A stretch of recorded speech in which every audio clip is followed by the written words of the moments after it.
Hi, and welcome to the Info Cafe. Today we'll be discussing the top 10 controversial moments in Paul Biya's rule. So, Paul Biya has been the president of Cameroon since 1982, making him one of the longest serving leaders in modern history. For over 4 decades, he has shaped the nation's political, social, and economic landscape in ways that are both praised and criticized. To some, he is a symbol of stability in a region often marked by political turmoil. To others, he represents a form of leadership defined by fear, suppression, and an underlying hold on power. In this video, we explain the 10 most controversial moments that define Paul Biya's rule, from violent coups and centralized power to constitutional changes, corruption scandals, and deep political divisions. These moments reveal a presidency that is simultaneously enduring and contentious, stable, and oppressive. Welcome to the video. This is the Info Cafe. Let's discuss the 1984 coup and breakdown. So in April 1984, just 2 years after assuming power, Paul Biya faced one of the first major tests of his leadership, a military coup attempt. This coup was led by a faction of soldiers unhappy with his leadership. They sought to overthrow the young president and shift the course of Cameroonian politics. The attempt ultimately failed, but the aftermath was far more significant than the coup itself. Following the failed coup, Biya's government responded with swift and brutal repression. Hundreds of individuals were arrested, imprisoned, and executed, many without formal trials. Entire families were affected, and fear spread throughout the nation. Those suspected of having ties to the coup were often subjected to very harsh treatment, exile, or surveillance. This moment established a precedent. Dissent would be met with force, and opposition would be suppressed decisively. Historians note that the 1984 coup shaped Biya's approach to governance for decades. The violent response demonstrated his willingness to prioritize control over reconciliation. Military loyalty became essential, and political purges ensured that the opposition within both the army and civilian administration was minimized. This period also set the stage for Biya's consolidation of power. The fear instilled during and after the coup would have lasting effects on Cameroonian society, signaling that political challenges would not be tolerated lightly. Another key factor was the power grab. Let's get into this. So following the turbulence of the early 1980s, Paul Biya embarked on a systematic consolidation of power. He centralized authority, he reduced the independence of the judiciary, and he brought key governmental functions directly under the presidency. Ministries previously, which were semi-autonomous, were restructured to report directly to the executive branch. Civil servants and political appointees were increasingly selected based on loyalty rather than merit or expertise. Opposition figures, even those within the ruling party, found themselves sidelined or quietly removed from influential positions. Parliament, which theoretically serves as a check on the executive, was effectively neutralized as a platform for genuine political debate. Decisions that previously required consultation were now executed under the direct command of the presidency. This concentration of power allowed Biya to shape policy unilaterally. While supporters may argue this provided stability and ensured continuity in governance, critics emphasized the danger of unchecked authority. By controlling nearly all branches of government, Biya limited political competition, he reduced accountability, and created a system where dissenting voices were marginalized. The long-term consequences of this power grab are evident today. Cameroon operates under a highly centralized political system, and opposition parties face significant structural disadvantages. Decision-making remains concentrated in the hands of a single leader, reinforcing a pattern of authoritarian control. Cameroon has faced a number of accusations of rigged elections. Elections are central to democratic governance, but in Cameroon under Paul Biya, they have been repeatedly questioned. Observers from international organizations and media outlets have highlighted irregularities ranging from voter intimidation and ballot manipulation to outright suppression of opposition campaigns. Despite these concerns, Biya has consistently maintained his presidency through a series of electoral victories. Critics argue that the electoral process under his leadership has been more about legitimizing continued rule rather than offering citizens a genuine choice. Opposition parties often face restrictions on campaigning, media coverage, and funding, further condemning the fairness of elections.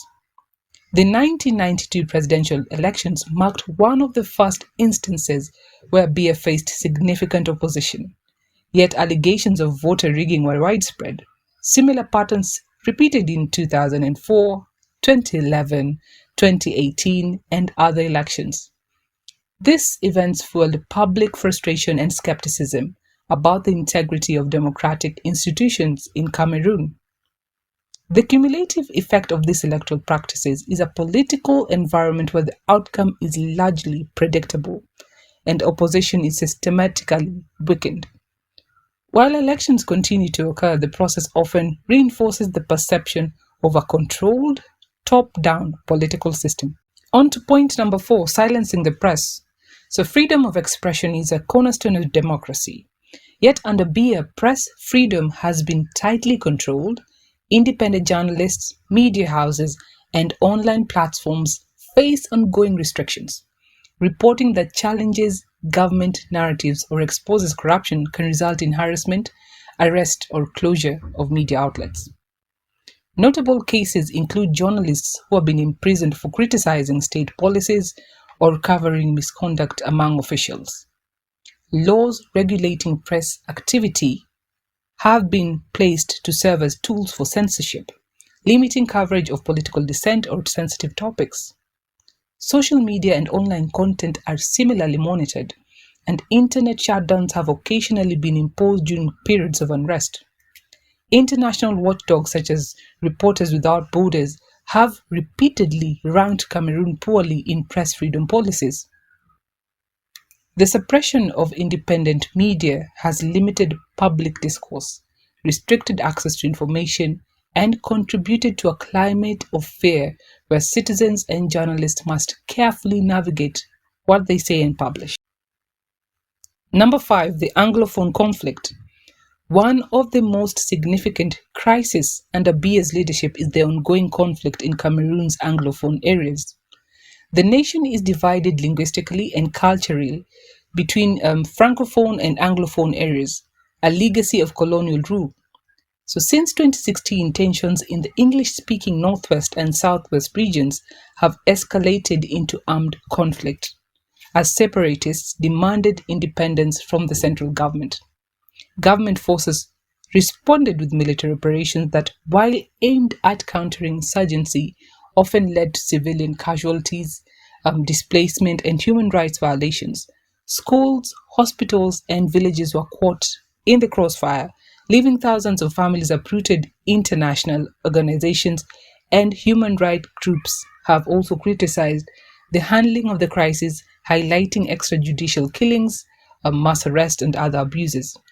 The Anglophone conflict illustrates the complex challenges of governance in a linguistically and ethnically divided country. Biya's approach, emphasizing military solutions over dialogue, has drawn both domestic and international criticism. The crisis remains unresolved, leaving deep scars on the nation's social fabric and political stability. Paulbiya, the absentee president. Throughout his presidency, Biya has spent long periods abroad, particularly in Europe, often for medical treatment.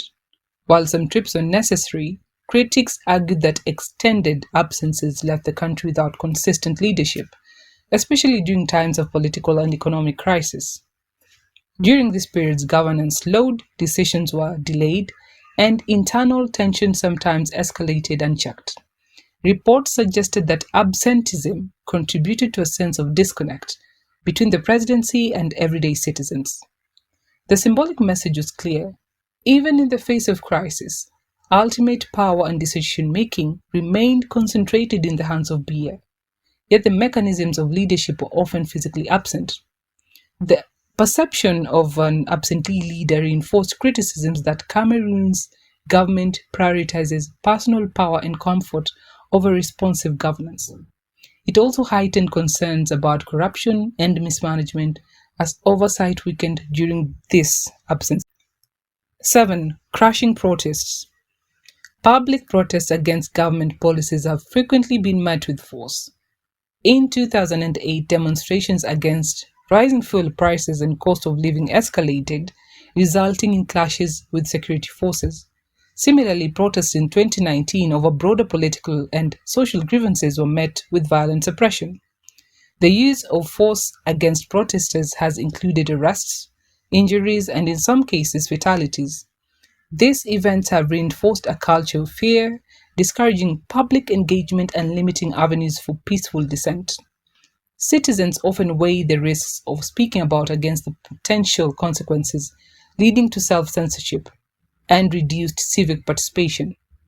By consistently responding to protests with coercion rather than dialogue, BIYA'S government has signaled that opposition, even non-violent expression, carries significant danger. This approach has deepened the divide between the state and its citizens, further entrenching authoritarian governance. 8. Term limit removal. In 2008, a significant constitutional change removed presidential term limits, allowing BIYA to extend his presidency indefinitely. Previously, the constitution had imposed limits intended to ensure periodic leadership turnover.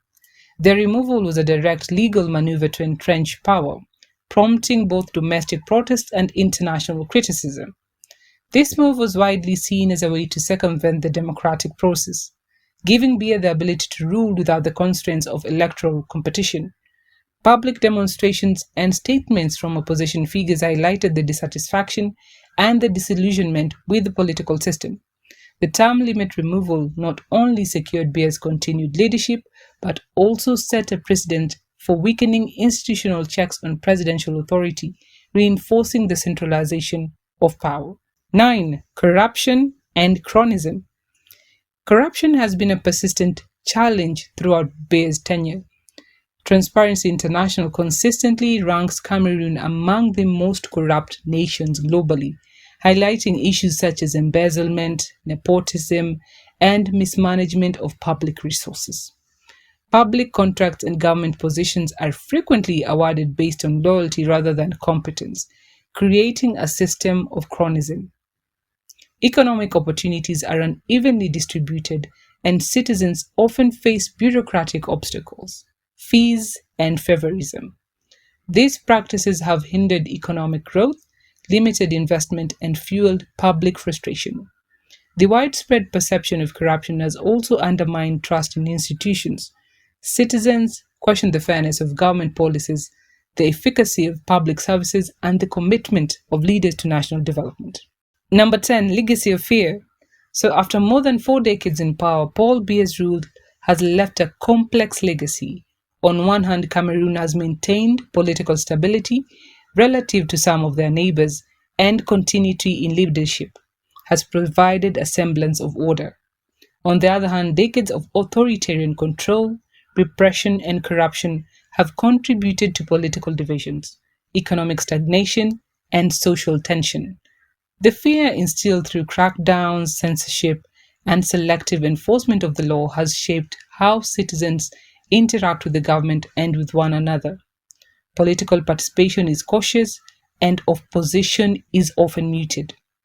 BIYA'S presidency stands as a cautionary example of the costs associated with concentrated long-term power, stability achieved at the expense of freedom, growth, and political inclusiveness.